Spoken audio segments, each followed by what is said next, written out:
William Carter stood still in the penthouse apartment on the 72nd floor of a shimmering glass tower in the heart of Manhattan. The lights of New York City stretched beneath his feet like a diamond carpet, yet that brilliance couldn't chase away the emptiness gnawing at his heart. At 42, William, a white American man with sandy blonde hair and piercing blue eyes, was the embodiment of success. His tech empire, Carter Innovations, valued at $500 million, dominated the artificial intelligence industry with its consumer behavior prediction algorithms. But tonight, as the golden sunset bathed the spacious room, that success suddenly felt meaningless. William's phone buzzed constantly on a custom walnut table imported from Italy. An email from a partner in Shanghai, a message from his assistant about the upcoming IPO, and a missed call from the company's largest shareholder. He swiped through the screen, his fingers moving with the grace of a conductor leading an orchestra. But then a small voice, pure and bright like a wind chime, cut through his thoughts. "Daddy, do you like being with us?" William turned around, his breath catching. Ethan, his 7-year-old son, stood there, his large brown eyes gleaming like his mother's Maya Johnson. The boy wore a worn-out superhero t-shirt and held a tattered picture book. Behind Ethan, 3 other children, the Quadruplets, Ava, Noah, and Lily, were playing on a Persian rug worth as much as a car. Ava, her hair in carefully braided pigtails, was building with Legos. Noah, the most energetic, kicked a plastic ball back and forth. Lily, more contemplative, was doodling on a sheet of paper, her tiny hands stained with ink. Ethan's question, though simple, was as sharp as a blade. William felt his chest tighten. Though his hand trembled, he put the phone down, as if his body resisted being separated from the device that had become a part of him. "Of course I do, Ethan," he answered, his voice slightly hoarse. "Why would you ask that?" Ethan tilted his head, eyes fixed on his father. "Because you always look at your phone, like you want to be somewhere else." The boy spoke slowly, each word sinking into William's mind like raindrops into dry earth. He tried to protest, saying he was in this room with the 4 children he loved. But when his eyes flicked toward the phone screen, it lit up with another notification, and he knew Ethan was right. 3 years ago, Maya Johnson, the woman William once believed would always be by his side, had left him. Maya, a Black American woman with a radiant smile and eyes full of determination, had taken Ethan, Ava, Noah, and Lily and walked away from the luxurious life William had built. She took not a single cent from his massive fortune and never asked for the Hamptons mansion or the overflowing bank accounts. She only wanted the children a life money couldn't buy. William remembered that day when Maya entered his office, where the glass walls reflected Manhattan's dazzling light. She wore a simple blue dress, her natural curls flowing freely, and stood there, 4 4-year-olds clinging tightly to her. "I'm done, William," she said, her voice calm but resolute. "We're leaving." William had laughed, thinking she was joking. Who would walk away from this kind of life? Prestigious schools, vacations in the Maldives, a private driver, and every luxury money could offer. But Maya looked him straight and said, "This isn't a life. It's a glittering prison." Now standing in the penthouse, William felt Maya's words echo in his head. He looked at Ethan, who was still waiting for an honest answer. He looked at Ava, who glanced up from her Legos and smiled at him, a smile he rarely noticed. He looked at Noah, trying to score a goal in the corner of the room, and Lily, who had just finished a drawing of their family. But William realized that in the drawing his figure was slight, faint, tucked away in the far corner. William Carter was a man who had it all: money, power, fame.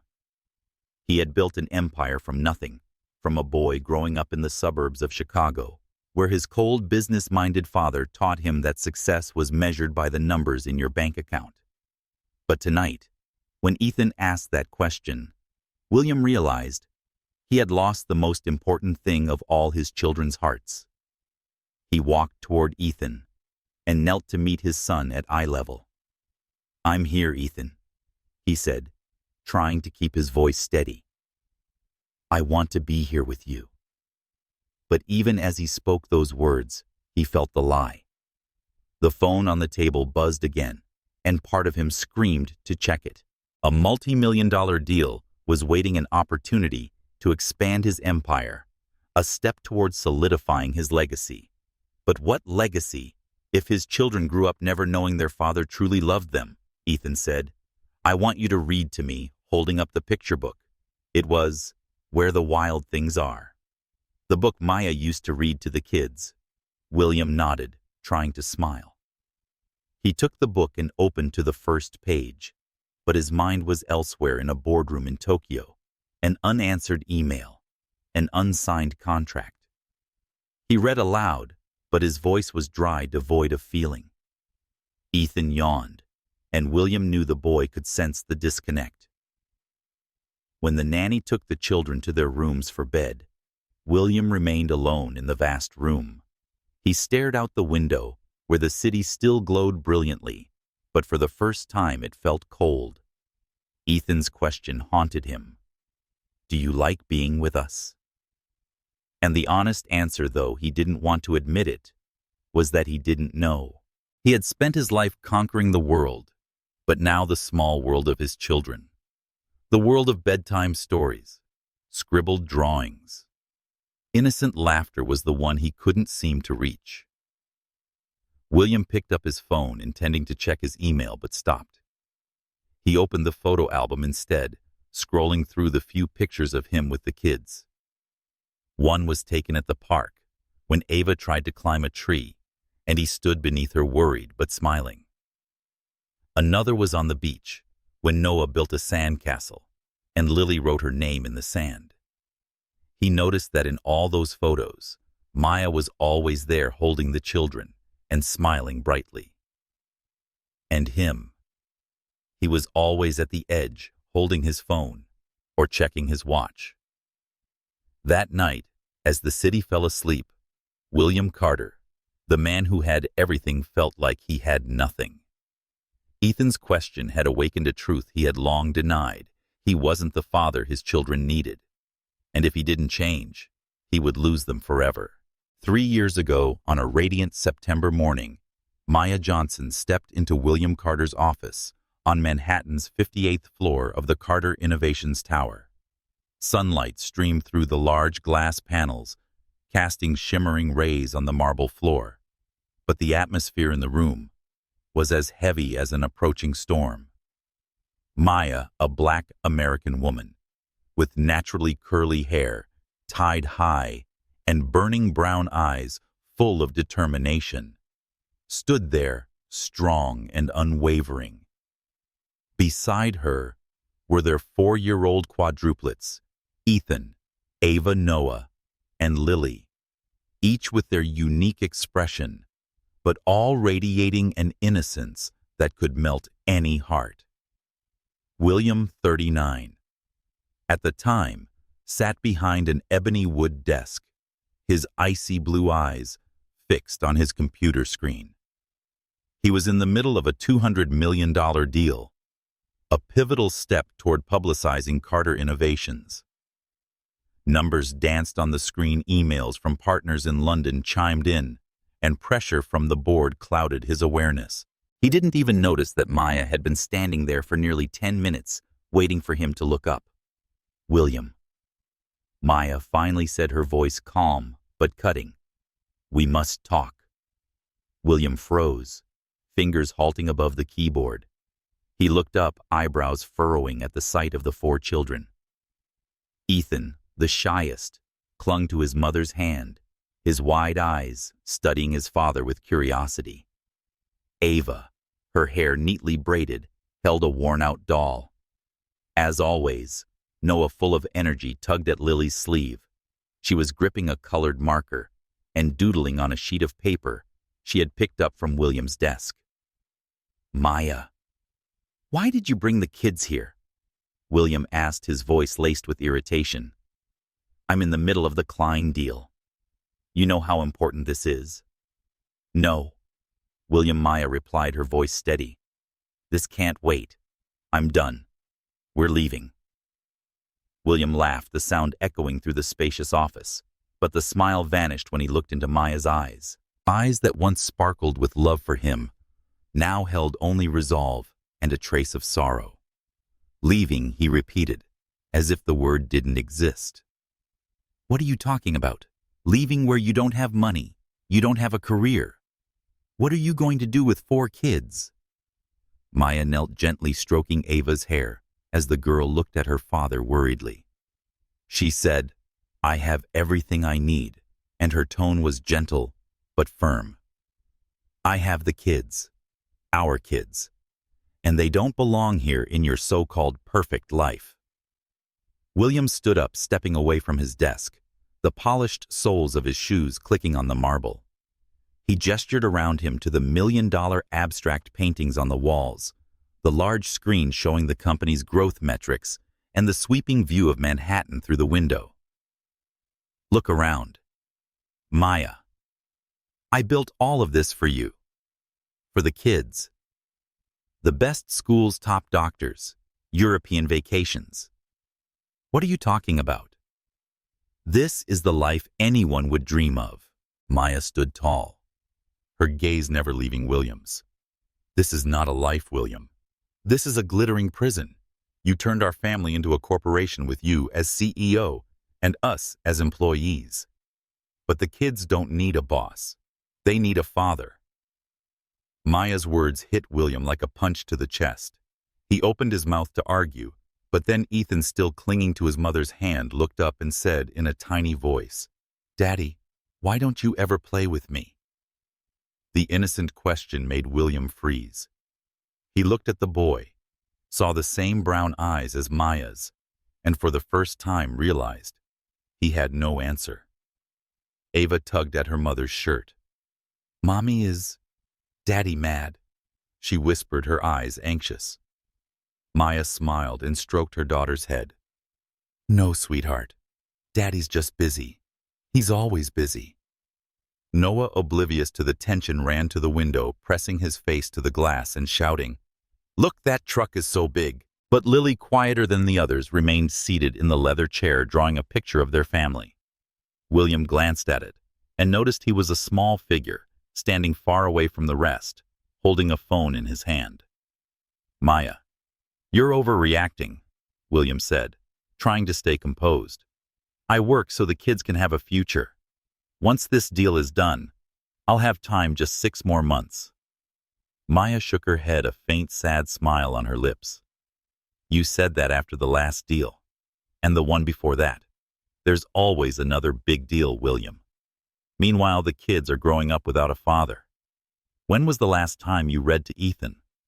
What did Ava perform at school? Cheered for Noah at soccer? Or simply sit with Lily to draw, without checking your phone?" William felt his face flush with heat. "I provide everything," he nearly shouted, his voice ringing out. "I pay for everything. The house, the clothes, the private tutors, everything. What more do you want from me?"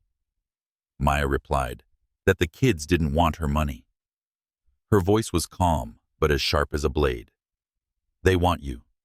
They want their father to play with them, listen to them and love them without a schedule or contract." She pointed to Ethan, who looked at his father with hopeful eyes. "Ethan draws pictures for you daily, but you've never hung them up. Ava told you about her school play, but you don't remember. Noah showed you his new ball, and you just nodded. Lily asked why you don't like her drawings, and do you know what you said? You said Daddy's busy." William felt a heavy weight pressing on his chest. He wanted to argue, to say he loved his children, that everything he did was for them. But when the phone on his desk buzzed with a message from his assistant, "Contract needs your approval. ASAP, sir." His hand instinctively reached for it. Maya saw the motion, and her expression shifted from sorrow to steel. "Don't, William," she warned, her voice low but sharp. "Don't pick up that phone right now." But William had glanced at the screen just for a second to read. Klein rejected Clause 3B. He looked up, trying to explain. This is a significant deal, Maya. I have to. No, you don't. Maya interrupted, her voice now filled with pain. She turned to the children and gently said, "Come on, kids. Say goodbye to Daddy." Ava and Noah ran to hug William's legs, while Ethan stood still, eyes brimming with tears. Still in the chair, Lily looked up and quietly asked, "Will, you come to my new house, Daddy? New house?" William repeated, his voice trembling. "Maya, you can't just take the kids. They belong here with me in this life." Maya held Lily close, her eyes meeting William's one final time. "They belong where there is love, William, not where there is money. When you're ready to choose them over your empire, you'll know where to find us." She took Ethan and Noah by the hand, guiding Ava and Lily toward the door.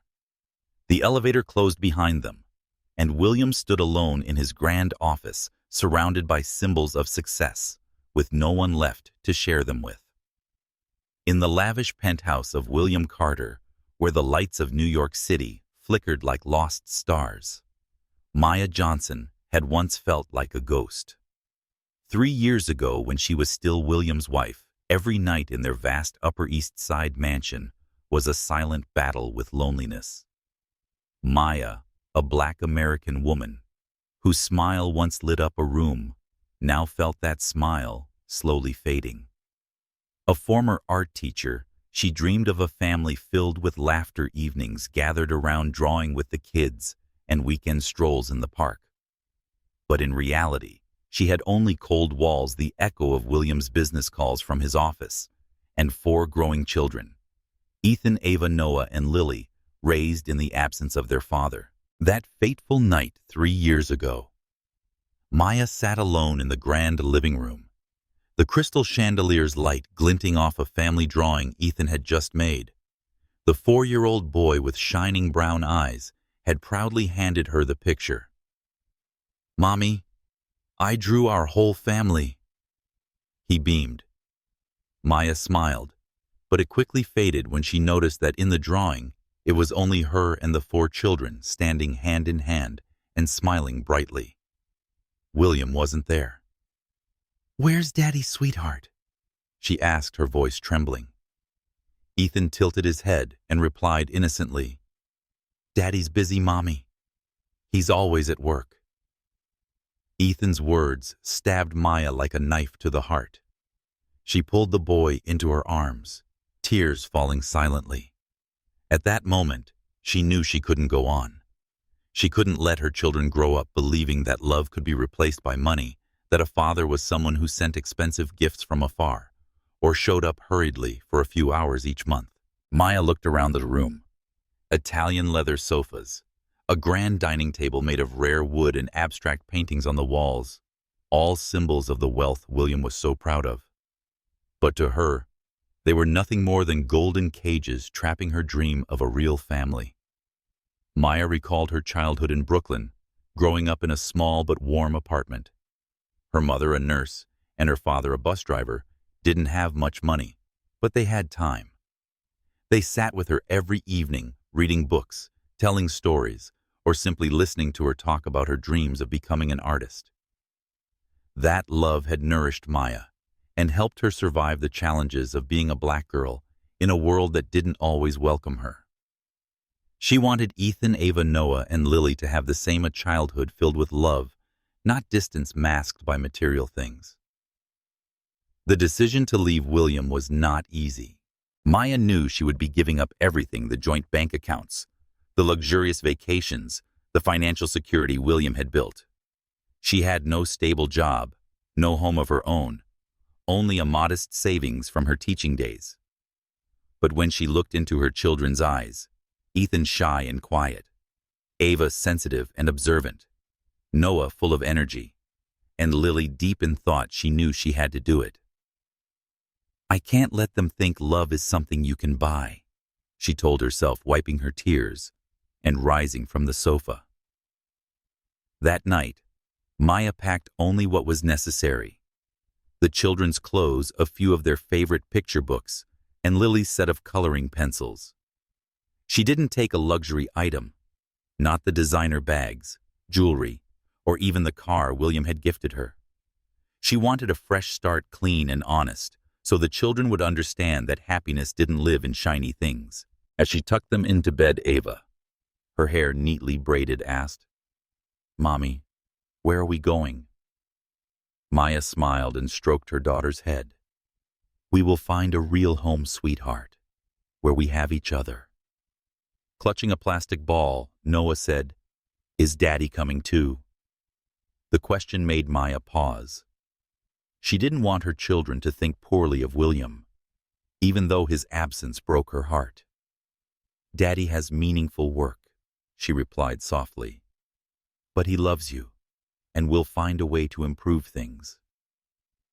Sitting on her bed with an old doll in her lap, Lily looked up and whispered, "I want Daddy to draw with me."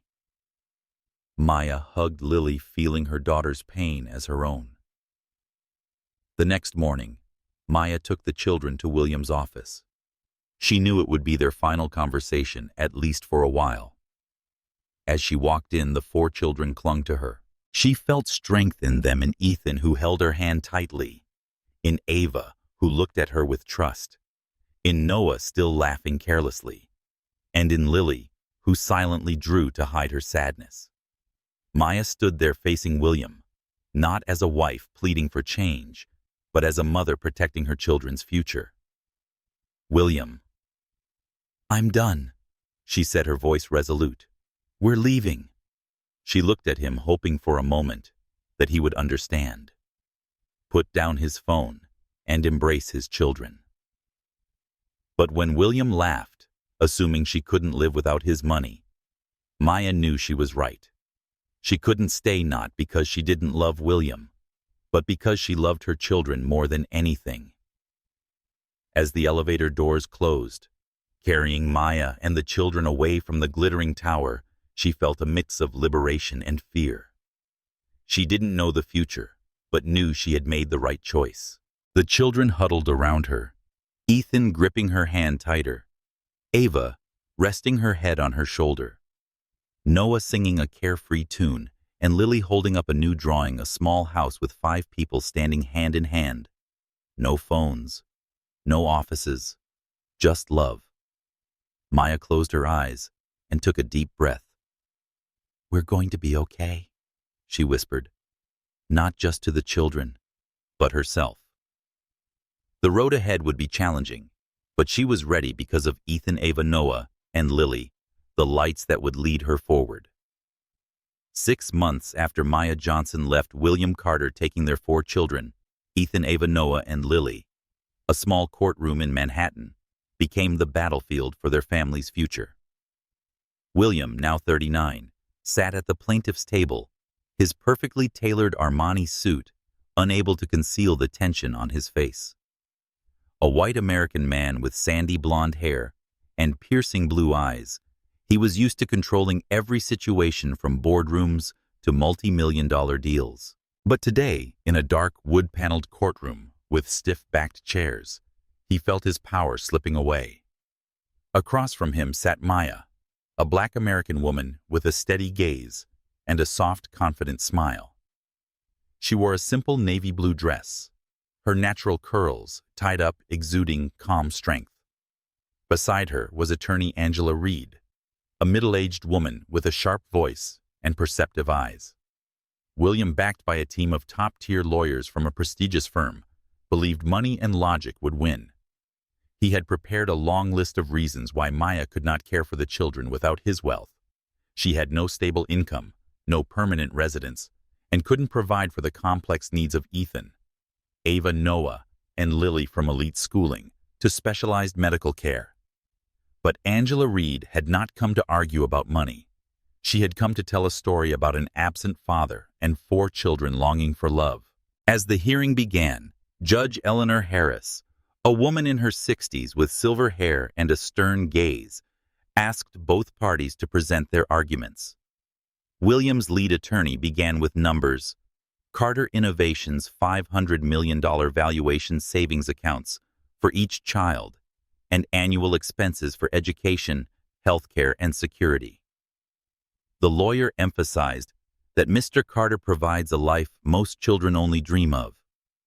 Mrs. Johnson, with her part-time income, cannot meet these standards. Maya sat silently, her hands tightly clasped on the table.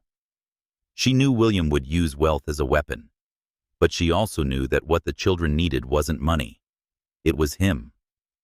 When Angela Reed rose to speak, her voice rang clear through the courtroom. "Your Honor, we are not here to dispute Mr. Carter's wealth. We are here to discuss what these 4 children need, a present father, not a bank account." Angela began with a drawing Lily, the quietest child, had made in preschool. The drawing was enlarged on the courtroom screen, showing a 5-member family, Maya in the center holding Ethan, Ava, and Noah, all smiling brightly. William stood in a far corner, a tiny figure carrying a phone, his face barely visible. Lily, age 4, told her teacher, "Daddy's there, but not really there," Angela explained. William felt his throat tighten. He wanted to object, to say he loved Lily and worked for her future, but the look in Judge Harris's eyes kept him silent. Next, Angela played a video from Noah's preschool graduation. With curly hair and a beaming smile, the little boy stood on stage waving and calling, "Daddy, I'm here." The camera panned to the audience only. Maya clapped her eyes, shimmering with tears. William wasn't there. He had been in London signing a major contract. When Noah realized his father hadn't come, his smile vanished. He whispered to the teacher, "Maybe Daddy's busy." Daddy's always busy. The courtroom was silent, save for a few sighs from the gallery. Ava was the next witness, not in person, but through her music teacher's account. Angela read aloud a letter from the teacher. Ava is a talented little singer, but during the spring recital, she kept glancing into the crowd searching for her father. After the performance, I asked her about it. She said, "I thought Daddy would come this time." But Mr. Carter had left early to take a business call. William bowed his head, the memory of the recital faint. He had been there but only 10 minutes before his assistant pulled him away. The final piece of evidence was a recording Maya had saved Ethan calling William's office. The boy's voice played small, but filled with hope. "Hi, is my daddy there? I drew a dinosaur for him. You said my daddy loves dinosaurs." The secretary's polite but cold reply came. "Mr. Carter is in meetings all day, sweetie. Please give the drawing to your nanny." Ethan, undeterred, continued, "But I want Daddy to see it. Is his work more important than my dinosaur?" The silence after that question cut like a knife. William's face flushed with heat. He couldn't lift his head. Angela turned to William, her voice sharp. "Mr. Carter, can you tell the court the last time you read a book to Ethan?" William stammered, I read to the kids regularly during visits." Judge Harris interjected, specifically when Mr. Carter said, "A date, a month, a year." William was silent, his mind blank. Angela pressed on. "Do you know what Ava wants to be when she grows up?" William answered weakly, A businesswoman like me." Angela shook her head. "Ava wants to be a teacher to help children learn to read, because she says reading makes people happy." Each question from Angela chipped away at William's carefully built composure. He glanced at Maya, expecting anger or triumph, but she sat there, eyes glistening with tears, not out of victory, but for the pain her children had endured. Finally, Judge Harris banged her gavel, closing the hearing. "Mr. Carter," she said, her voice stern, but not without compassion. "Your financial assets are impressive, but parenting is not about providing money. Mrs. Johnson has shown she prioritizes the emotional needs of the children. This court grants her primary custody. Mr. Carter is granted supervised visitation twice a month." William felt the floor drop beneath him. He had lost, not because he lacked money or elite attorneys, but because he didn't understand his children's needs. As the court adjourned, Maya gently brushed Ava's hair beside a photo on the table. She didn't look at William, but he could feel the quiet strength in her every step as she exited the courtroom. He had lost his children, not because of Maya, but because of his absence. After winning the custody trial, Maya Johnson didn't feel triumphant. Instead, her heart was heavy with the pain of Ethan, Ava, Noah, and Lily, their 4 children yearning for a father she could not bring back. With primary custody in her hands, Maya knew she had to build a new life where her children could grow up in love and freedom, not trapped by the artificial glow of wealth. She chose Willow Creek, a small town 2 hours outside Manhattan, where oak-lined streets and white wooden houses breathed simplicity and community. Willow Creek was unlike any place Maya had ever lived. Unlike the cold opulence of the Upper East Side or the hectic rhythm of her Brooklyn childhood, this town was a living portrait of kindness.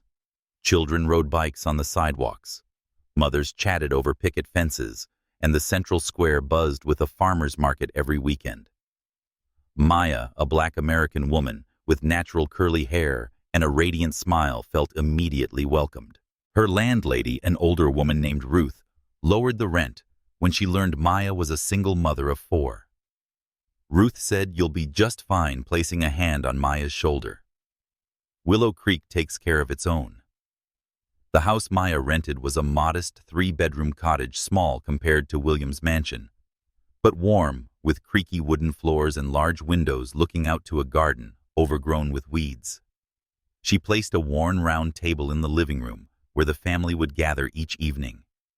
Ethan and Noah shared one bedroom, Ava and Lily shared another, and Maya slept on a fold-out sofa in the living room.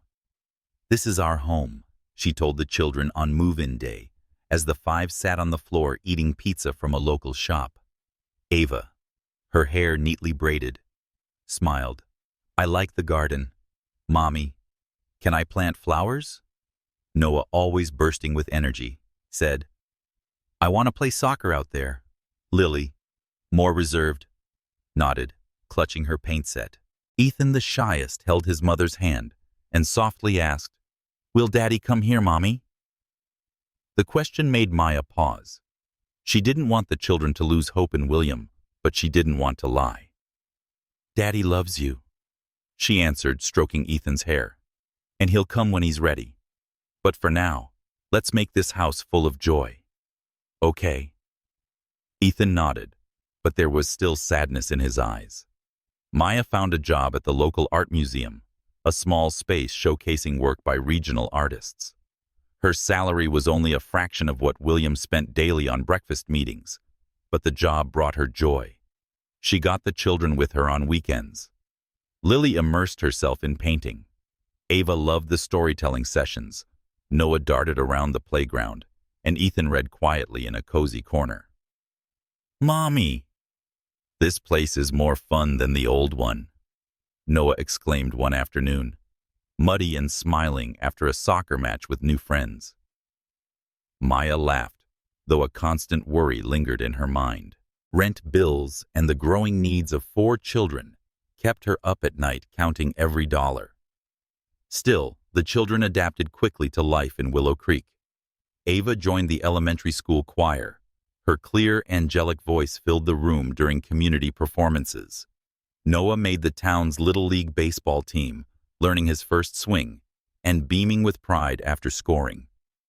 With her love for art, Lily began painting scenes of Willow Creek fields, the little river, and her family. Ethan, who loved books more than anything, became a regular at the local library, where the librarian gifted him a special membership card. "Mommy, I found a book about dinosaurs," he beamed one afternoon, proudly holding up a worn paperback. But not every moment was easy. Ava sometimes cried, missing the performances William once promised to attend. Noah, though carefree, once asked, "Why doesn't Daddy watch me play like the other dads?" Lily drew family pictures, where William remained a faint figure in the far corner. Ethan, the most sensitive, often sat silently clutching a book and staring out the window, as if waiting for his father to appear. Maya would hold them tell stories, sing lullabies, and silently promise herself she would fill the void William left behind. One evening, as the family gathered around the dinner table, Maya looked at her children and felt a quiet, profound joy. Noah recounted his baseball game. Ava sang a new song, Lily proudly showed a cat drawing, and Ethan read aloud from a book. Maya whispered this, her voice choked with emotion. This is home. She recalled those lonely nights in William's mansion, where his ringing phone drowned out her children's laughter. In Willow Creek, she had no wealth, but she had her children. And that was everything. Meanwhile, just 2 hours away, William Carter sat in his luxurious office overlooking Manhattan. The trial had humiliated him, but he still believed Maya would eventually fail. She can't raise 4 kids without my money, he told himself, scanning emails about a new deal. But deep down, he felt a hollow space that no contract could fill. He opened a drawer and pulled out the drawing Lily had left behind in the office the day Maya left a happy family, but without him. And for the first time, William asked himself, where did I go wrong? 6 months after losing in court, William Carter, the man who once navigated multi-million-dollar deals like a chess master, lost a game whose rules he didn't understand. Supervised visitation once every 2 weeks was a humiliation for him, a white American CEO of a $500 million tech empire. But what hurt more than the court ruling was the distant look in the eyes of Ethan, Ava, Noah, and Lily during those visits.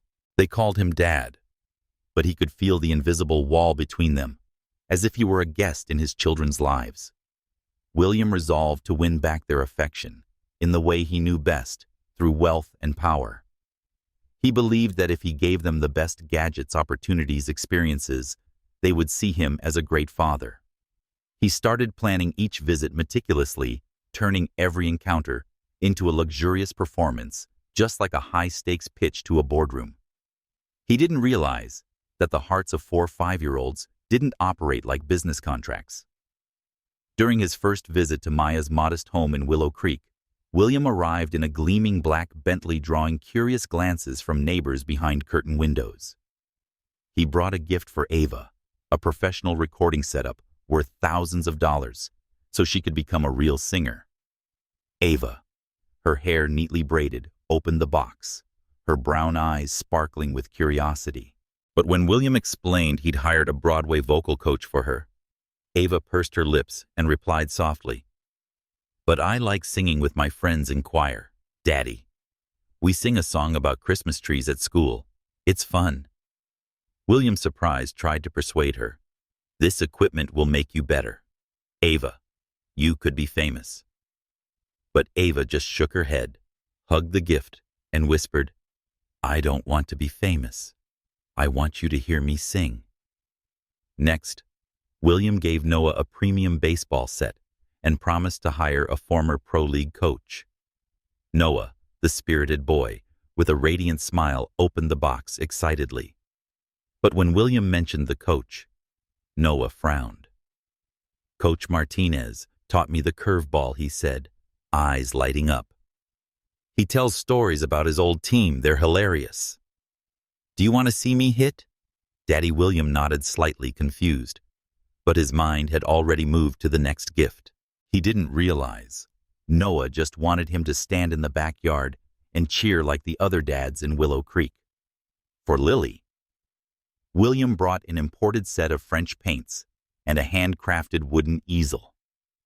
Lily, the quietest of the children, looked at the gift with delight. But when William suggested sending her to a prestigious art academy in New York, Lily shook her head. She said, "I like painting in Ms. Rodriguez's class," gently brushing the paint box. "She lets me draw anything I want and puts my pictures on the wall." William didn't understand. "This school would make you a real artist, Lily," he insisted. But Lily only looked at him, her gaze sad. "I want to draw for you. Do you like my pictures?" Daddy Ethan, the shy, book-loving boy, received an e-reader loaded with thousands of dinosaur books. William proudly explained that Ethan could now read every dinosaur book. But Ethan, clutching his worn copy of Where the Wild Things Are, said softly, "I like real books, Daddy. Mommy reads this one to me every night. Could you read it to me?" William, caught off guard by the simple request, promised he'd read it later. But his phone buzzed with an urgent email from Tokyo. He glanced at the screen, and Ethan quietly turned away, disappointment in his eyes. Every gift, every promise William made had been carefully planned, but they only seemed to widen the distance. He didn't understand why. In his world, success was measured in quality and investment. He had spent tens of thousands of dollars on those gifts, yet Ava, Noah, Lily, and Ethan didn't want them. They wanted him. Not William Carter, the CEO of Bentley and Contracts, but their dad, someone who would sit, listen, and be there. On another visit, William organized a weekend at his Hamptons estate, turning it into a miniature amusement park. He hired a live band for Ava, set up a mini baseball field for Noah, created an outdoor art studio for Lily, and designed a luxurious reading nook with plush armchairs for Ethan. But the children weren't as thrilled as he'd hoped. Ava sang a few songs and then played on the lawn with her siblings. Noah enjoyed the baseball field, but asked, "Are you going to play with me?" "Daddy." Lily drew a painting, but gave it to Maya when she arrived to pick them up. Ethan read a book, but his eyes were fixed on his mother, not William. Maya, with quiet patience, observed from a distance. She didn't intervene, but her heart ached as she watched the children trying to connect with William, only to receive objects instead of affection.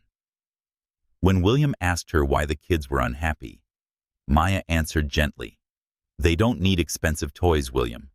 They need you. You not to organize or fix things, just to be there." William, frustrated, snapped, "I'm trying my best. I'm giving them everything." Maya gave him a sad smile. "They don't want everything. They want their dad." In a rare moment of stillness, while the children played outside, William sat alone on a leather chair, staring at Lily's latest drawing, a meadow with 5 people.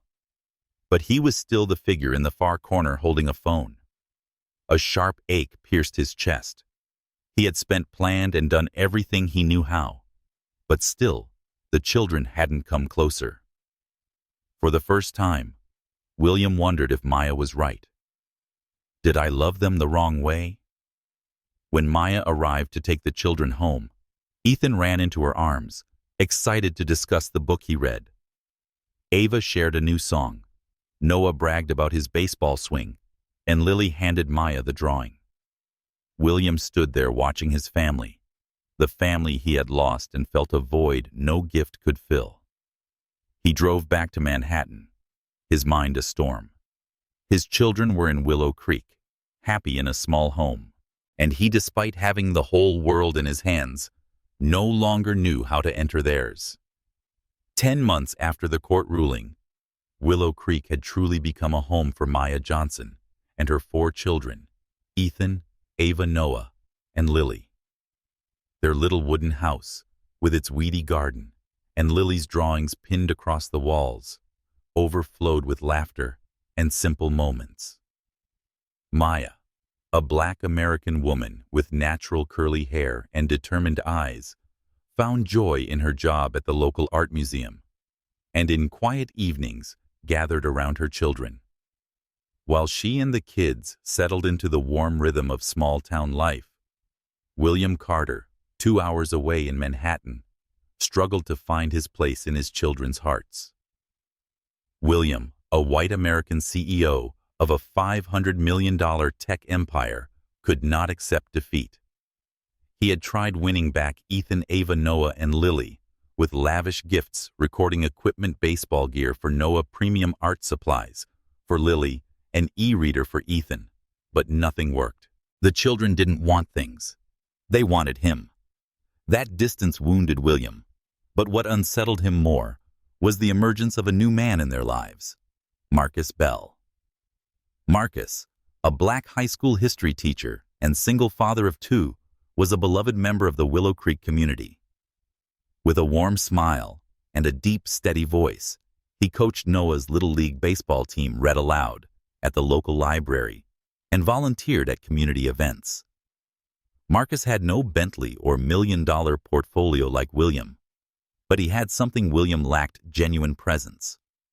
He entered the children's lives naturally, without gifts or grand gestures, which made William burn with envy.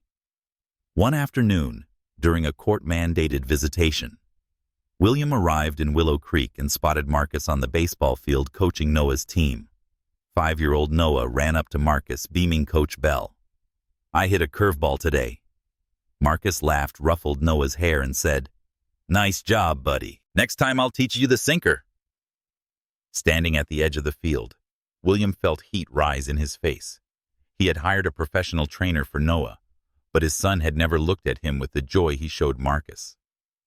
After the game, Ethan ran up to William, hugging a new book. "Dad, Coach Bell read us a story at the library today." He did the funniest dinosaur voice. William forced a smile, though it stung inside. "I could hire a voice actor to read to you," he offered awkwardly. Ethan shook his head, his eyes shy. "But Coach Bell lets us pick the voices. I want you to read with me, Dad." William nodded, but his phone buzzed with a message from his assistant. He instinctively glanced at the screen, and Ethan quietly turned away. Ava's braids are neat, and her radiant smile tells William about her upcoming choir performance. She said, "Coach Bell helped us practice a new song," her eyes glowing. "He says my voice sounds like Mom's firm." In hiding his discomfort, William replied, "I'll hire an opera singer to coach you, Ava. You'll sing even better." But Ava lowered her gaze and softly said, "I don't want to sing better. Please watch me sing." Lily.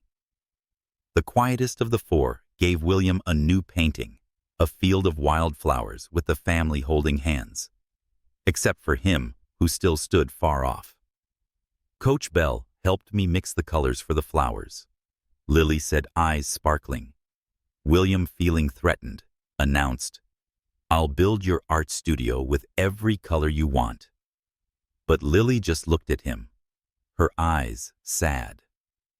"I want you to paint with me, like Coach Bell does." Marcus's presence became a mirror, reflecting everything William lacked. Marcus wasn't just close to the kids, he had also become part of Maya's life. William saw him help Maya carry groceries, laugh with the children in the yard, and even cook with them. One day when William came to pick up the kids, he overheard Ava say that Coach Bell never checks his phone during dinner with us. That offhand comment struck like a blade. William realized he had never truly put his phone away while with his children. William tried to compete. He hired a cast of actors to perform Ethan's favorite play, a celebrity chef to cook for the kids, and a professional painter to mentor Lily. But none of it impressed them. Ethan still preferred Marcus's storytelling. Ava wanted to sing with her friends. Noah loved the muddy baseball field at Willow Creek, and Lily just wanted her old sketchbook. In desperation, William asked Maya, "Who is this man? What does he have that I don't?" With her usual patience, Maya replied that Marcus didn't try to buy their love.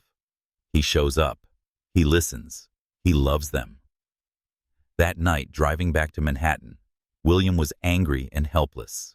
He had built an empire, yet Marcus, with his beat-up car and teacher's salary, was the one his children adored. William reached for his phone, intending to call his assistant and plan an even grander gesture, but paused. In the darkness of his Bentley, he looked at Lily's drawing, where he stood alone, distant. And for the first time, William wondered, could I learn to just be there, like Marcus? But decades of control planning and chasing victories had left him lost, unsure where to begin. A year after Maya Johnson won primary custody, William Carter still hadn't given up on winning back the love of his 4 children, Ethan, Ava, Noah, and Lily. As a white American CEO of a $500 million tech empire, William believed he could fix his relationship with his children through control and unlimited resources. But the lavish gifts, grand plans, and constant competition with Marcus Bell, the kind, grounded teacher in Willow Creek, only pushed him further away. A weekend visit to William's Hamptons estate would become a turning point when a small crisis laid bare the difference between how he and Maya loved. William had prepared for this visit like a business campaign. The Hamptons estate, with its infinity pool and meticulously manicured gardens, was transformed into a child's paradise. He hired a private chef to cook each child's favorite meal, sandwiches for Noah, pasta for Ava, cookies for Lily, and chicken soup for Ethan. A home theater was set up to screen Noah's favorite superhero movie.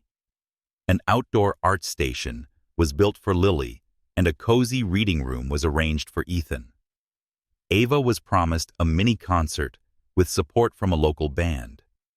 William thought this time they'll see how amazing I can be as a dad, checking tasks off his phone. The first day went smoothly, though not as he had hoped. Noah enjoyed the pool, but wanted William to swim with him, not just watch. Ava sang a song, but preferred playing tag with her siblings over performing. Lily painted a picture, but spent most of the afternoon daydreaming under a tree. Shy and bookish, Ethan clutched his copy of Where the Wild Things Are and asked, "Daddy, can you read to me?" responding to emails. William promised he'd read later, but the look of disappointment in Ethan's eyes cut deep. On the second night, a crisis hit. 5-year-old Ethan woke up with a flushed face, complaining of feeling sick. William touched his forehead. It was burning, and panicked. Every problem had a premium solution in his world, and he sprang into CEO mode. "We need a doctor now," he shouted to the housekeeper, then called his assistant. "Get Dr. Richardson from Mount Sinai. I want a medical team here within the hour." He kept dialing, requesting a pediatric specialist and a private nurse, unaware that Ethan, lying on the sofa, had begun crying in fear. Ava, her braids undone and eyes full of worry, ran over to hug Ethan. "Daddy, he needs Mom," she said, voice trembling. Noah, usually carefree, stood nearby, holding Lily's hand. Lily watched their father silently, her gaze unreadable. "Daddy, don't call the doctor," Ethan whispered through tears. "I'm not that sick. I'm just hot." But William, caught in panic, waved it off. "You don't understand, Ethan. This could be anything, pneumonia, an infection worse. We need to know exactly what's going on." 3 doctors and 2 nurses arrived at the estate within an hour, carrying state-of-the-art medical equipment. They examined Ethan, who now sobbed loudly, terrified by the strangers and their machines. Ava clung to him, whispering, "It's okay. Mommy's coming." Noah shouted, "You're scaring him." "Daddy?" Lily hid behind a chair and began to cry. Standing in the center of his luxurious home, William felt everything unravel. He had done everything right, called the best doctors, arranged the finest care. So why were his children more frightened and distant than ever? Maya arrived 2 hours later, still in her museum uniform, curls tied up hastily. She entered the room with calm authority. "Thank you all for coming," she told the medical team, her tone polite but firm. "But I'll take it from here. One doctor, Mrs. Johnson, said that we needed to run more tests. He has a mild fever," and Maya interrupted, kneeling beside Ethan and wiping his tears. "He ate too much ice cream last night and caught a light chill. With 1 dose of acetaminophen and some rest, he'll be fine." She turned to William, her gaze not accusatory, just sad. "William, the kids don't need a medical team. They need calm." She held Ethan, placed him gently on the sofa, gave him medicine, and began to read Where the Wild Things Are. Her voice was soft and rhythmic, each word carefully delivered. Slowly, Ethan began to relax, his eyelids drooping. Ava sat beside them, humming a lullaby. Noah and Lily, now calm, curled up next to their mother. William stood in the doorway watching the scene, feeling like a stranger. What top doctors and modern technology couldn't do, Maya had accomplished with love and presence. When Ethan finally slept, Maya stood facing William. "They don't need the best doctors or the most beautiful estate," she said, her voice low but firm. "They need parents to be present, listening, and making them feel safe." For the first time, William didn't argue. He just nodded. He looked at Ethan, breathing peacefully in sleep, and felt a deep, helpless ache. He had approached the problem like a CEO, but his children weren't a deal to be optimized. That night, as Maya drove the children back to Willow Creek, William sat alone in the stillness of the estate. He pulled out his phone, ready to call his assistant, and plan the next visit, but stopped. Instead, he took out Lily's most recent drawing, a small house with 5 people, and him still distant. And for the first time, William asked himself, can I become the father they need? The question, though painful, was the first glimmer of light in his journey toward change. Once gleaming with crystal chandeliers and soft music, William Carter's Hamptons estate was now cloaked in silent darkness. Just hours earlier, his panic over Ethan's mild fever had turned a meticulously planned weekend into a painful lesson. With her calm presence and love, Maya Johnson had soothed the fears of Ethan, Ava, Noah, and Lily, while William, the white American CEO of a $500 million tech empire, could only watch helpless. With the children now asleep on the couch nestled in their mother's arms, Maya and William faced each other in the grand living room, where for the first time, he opened up about his shortcomings. William, his sandy blonde hair tousled and blue eyes weary, sat on a leather chair, gripping a mug of cold coffee. Maya, a black American woman with loosely tied curls and patient eyes, stood near the window, gazing out into the darkened garden. The space between them was heavy, not with anger, but with the truth both knew and rarely voiced. William broke the silence, his voice raspy, as if each word had to fight its way out. "Maya, I don't know how to be with them. I see problems and I fix them. I see needs and I meet them. But tonight, I scared Ethan, and I don't know why." Maya turned to him, her gaze not accusatory, only sorrowful and understanding. She sat across from him, her hands folded tightly in her lap. "William, I know you love them. But you love them the way you love your company, by controlling, optimizing, and turning everything into a project to complete. But our kids aren't contracts. They're children. And they need a father, not a CEO." Her words cut deep, but they were necessary. William lowered his head, childhood memories flooding back. He had grown up in the Chicago suburbs, where his father, a cold businessman, measured success by revenue and reputation. "William, you must be the best," his father would say, never asking how he felt or what he wanted. William had learned to turn every challenge into a win. But now he realized that strategy didn't work with Ethan, Ava, Noah, and Lily. "I've become him, haven't I?" he whispered, voice trembling. "I became the man I swore I'd never be." Maya leaned in slightly, her voice gentle but steady. "You're not your father, William. But you're following the same path because you don't know how to stop. When Ethan asks you to read, you think about buying an e-reader. When Noah shows off a swing, you hire a trainer. When Ava sings, you dream of a big stage. When Lily paints, you imagine an art studio. You don't see them as children. You see them as projects to improve." William looked up, eyes brimming. "Then what do I do? Maya, I don't know another way.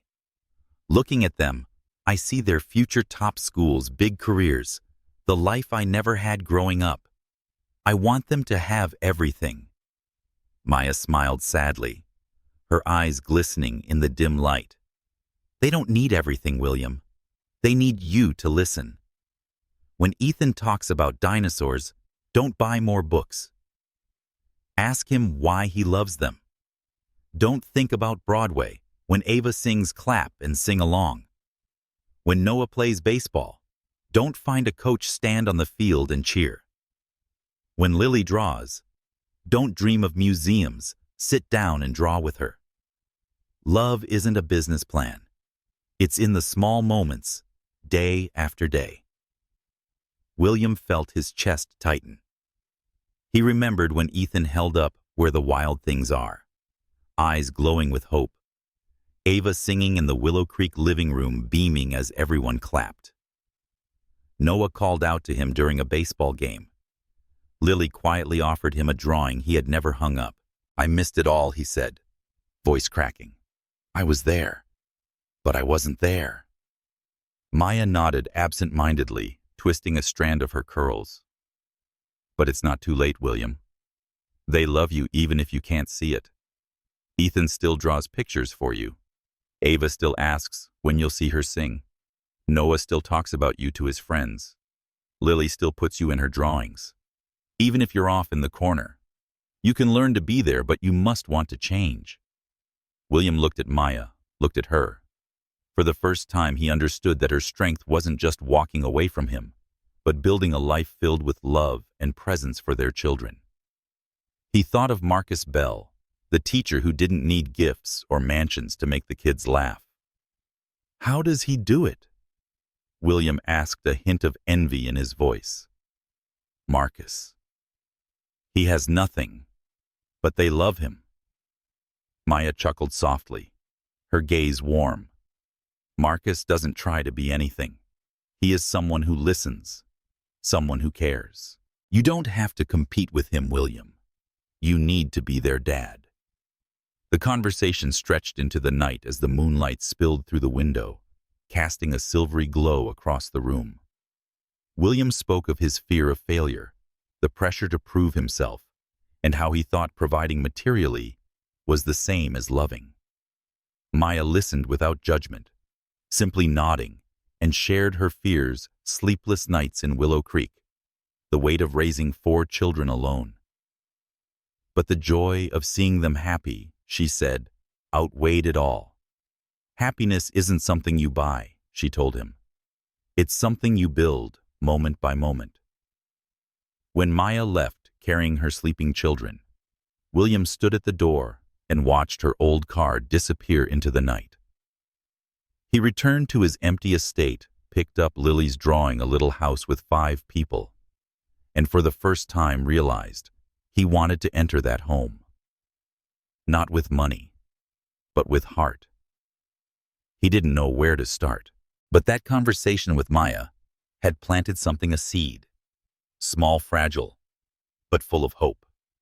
18 months after Maya Johnson left William Carter, taking their 4 children, Ethan, Ava, Noah, and Lily, to begin a new life in Willow Creek, William remained trapped in the spiral of his own making. The conversation with Maya after Ethan's fever had planted a seed of change in him. However, the deeply ingrained habits of control and the business-minded thinking of a white American CEO running a $500 million tech empire were hard to shake. He couldn't let go of the belief that wealth and luxury could win his children back. Determined to prove he was a good father, William devised his boldest plan: buy an estate in Willow Creek and bring the family into what he saw as a perfect life. But this time his failure wouldn't just be a lesson, but a full awakening. William had done his research. He selected a 50-acre property on the outskirts of Willow Creek, surrounded by lush green fields and a glimmering stream. The $10 million estate had 6 bedrooms, an infinity pool, a private baseball field, and a museum-style art studio designed for Lily. He envisioned his children running through the gardens, Ava singing in the soundproof music room, Noah playing on the perfectly trimmed field, Ethan reading in a private library, and Lily painting under natural light. William told himself this would show them I care, reviewing the architectural plans on his Manhattan office desk. He believed that if he could merge Willow Creek's simplicity with his resources, neither Maya nor the children could refuse. One Saturday morning, William drove to Maya's modest wooden home in Willow Creek, carrying the blueprints and deed for the estate. Dressed in a casual shirt to appear relatable, his glossy black Bentley still stood out among the neighbors' old cars. With her curly hair tied high and a soft blue cotton dress, Maya opened the door, curiosity flickering in her eyes at the documents in his hands. 5 children were playing in the yard. Noah was kicking a soccer ball with a friend, Ava was braiding Lily's hair, and Ethan was reading beneath a tree. "William, what's going on?" Maya asked gently, cautiously.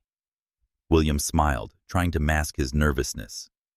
"Maya, I want to give you and the kids a better life. I bought a house here in Willow Creek. It has everything, rooms for each child, a play space, an art studio, everything they need." He opened the blueprint, pointing to the images of the lavish estate. "We can be a family the right way." Maya looked at the designs, then at William, her gaze not angry, just tired and sad. She invited him inside, where the smell of freshly baked cookies lingered. They sat at the worn round table where the children did their homework. "William," she said with calm patience, "you still don't understand. The issue isn't where we live. It's how you live. You're trying to fix our family with real estate, but happiness isn't something you can buy." Confused, William tried to justify himself. "But this house is for the kids.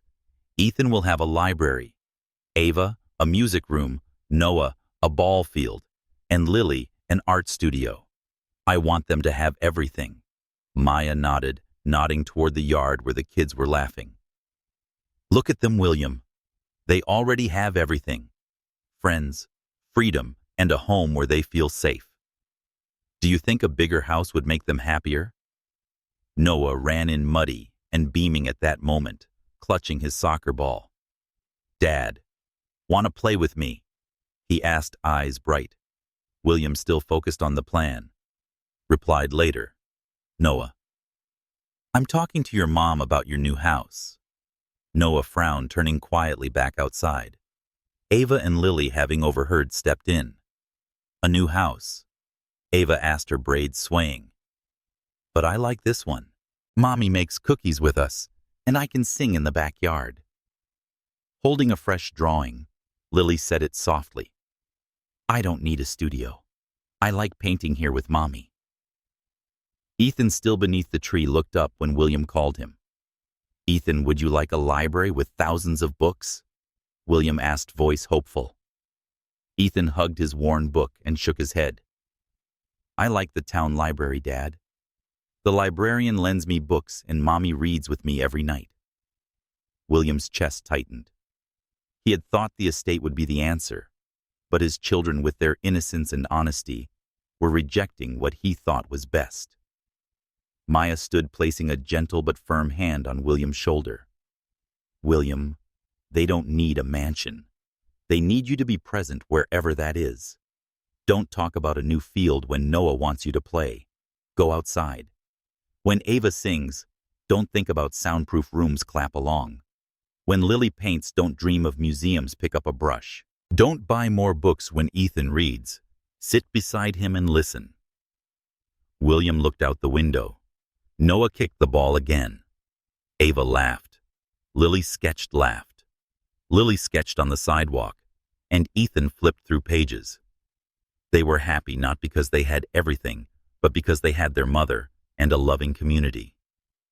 He glanced at the blueprint on the table. It suddenly felt meaningless. He said, "I thought I was doing the right thing," voice cracking. "I thought if I gave them everything, they'd love me." Maya nodded, her eyes glowing. "They already do love you, William. But you must show them you love them, not with money, but with your time and heart." William bowed his head, realizing his final failure wasn't the children rejecting the estate, it was the blindness of his ego. He left Willow Creek without the blueprints, carrying only one question with him. How do I start over? 2 years after Maya Johnson left William Carter, taking their 4 children, Ethan, Ava, Noah, and Lily, to build a new life in Willow Creek. William was still battling himself. His failed plan to buy a mansion in Willow Creek had shaken his belief that money could solve everything, but the habits of a white American CEO who ran a $500 million tech empire remained deeply rooted. He tried to be more present during his visitation weekends, but his phone email and business pressures constantly pulled him away from the moment. Then one day, during a seemingly ordinary visit, Ethan's question became the final spark, forcing William to face the truth and commit to change. That afternoon, William arrived at Maya's small wooden house in Willow Creek with a conflicted heart. He wore a blue polo shirt and jeans, trying to blend into the town's simplicity, but his gaze was distracted, pulled toward an email about a new deal. The children, now 6, greeted him with warm but hesitant hugs. Noah dragged him to the yard to show off a new soccer ball. Ava sang a snippet of a song she learned at school. Lily gave him a drawing of a cat. And Ethan, shy as ever, clutched his favorite book and looked up at him with eyes like his mother's. In the cramped but cozy living room, William sat on the old sofa, trying to focus on the kids. Noah talked excitedly about a baseball game, Ava about her choir performance, and Lily about mixing colors for her drawing. But when Ethan sat beside him, the boy suddenly asked in a soft but clear voice, "Dad, do you want to be here with me?" William froze. His finger hovered above his phone mid-scroll. He looked into Ethan's eyes and saw both sincerity and sadness. "Of course I do, buddy," he replied, but his voice lacked conviction. Ethan tilted his head, gaze steady. "But you're always looking at your phone, like you wish you were somewhere else." The question, razor-sharp yet straightforward, pierced through William's confident facade. He put the phone down, but it buzzed again.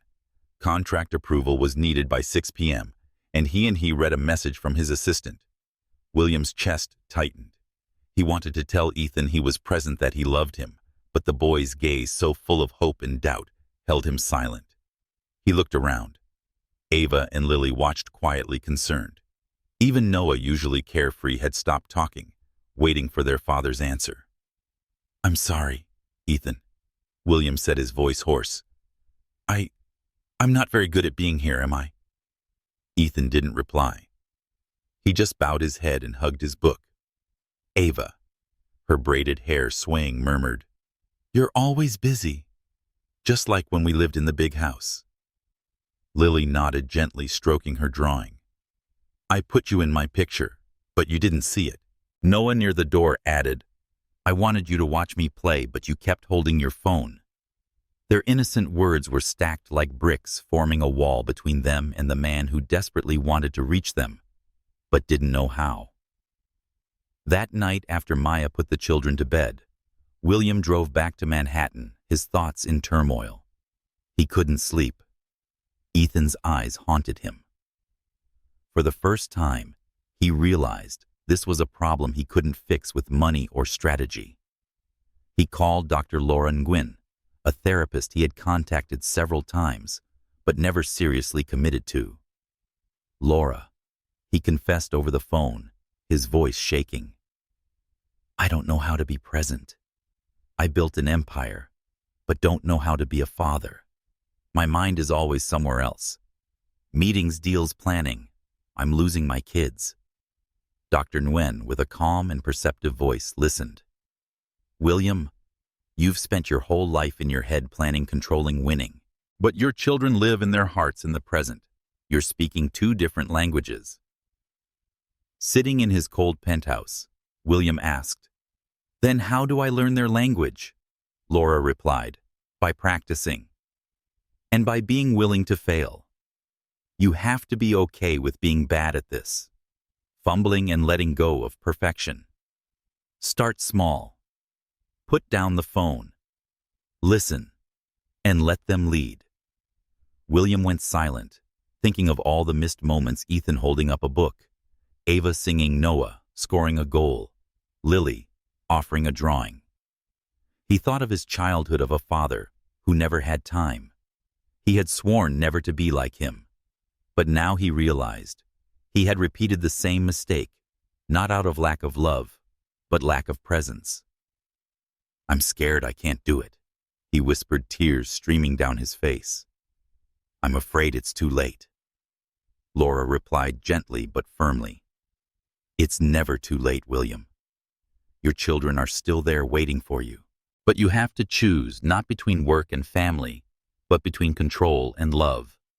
You've built an empire. Now it's time to make a relationship." When the call ended, William stepped onto the penthouse balcony, looking over the glittering Manhattan skyline. He held Lily's drawing.